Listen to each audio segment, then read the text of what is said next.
The United Kingdom will hold general elections on the 8th of June. After a heated debate in the House of Commons, 522 MPs voted in favour of an early vote. Just 13 voted against Prime Minister Theresa May's motion. May is hoping a fresh mandate will strengthen her hand as the UK prepares its exit from the European Union.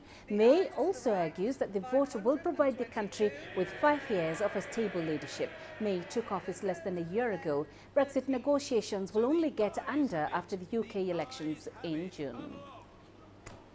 Let's get you more on that story. I'm joined live from London by correspondent Richard Bestick. Richard, what are the main arguments for this snap election and why is it so significant? Well, they're arguments that the UK Prime Minister Theresa May has been making all day. First in the Parliament building there behind me when she was persuading MPs to vote in favour of an early general election, and again in the last few minutes in a speech which really kicked off her campaign for this general election in Bolton, a town in northern England.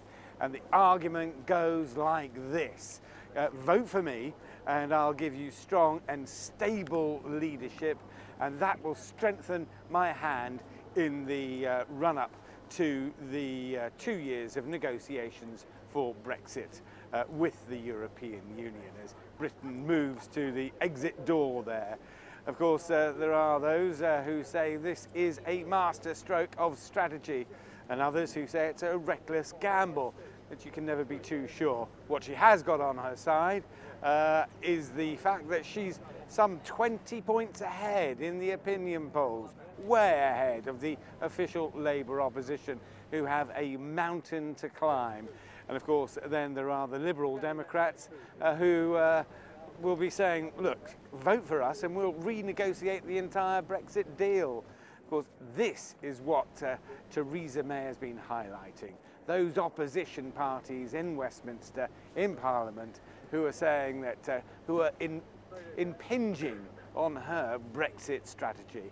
So she went to the Parliament, got the vote, a commanding majority, and on May the 3rd, midnight, Parliament will be dissolved, and 3 weeks later, Britain will go to the polls for the 3rd time in 3 years, Panina.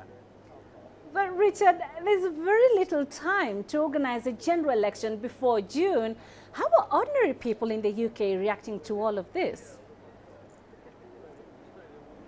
Well, I think you're absolutely right there. It's an extraordinary thing, because the fact that she was going to launch this general election, this snap election, was the best kept secret in British politics for decades. Nobody had any idea, particularly the opposition.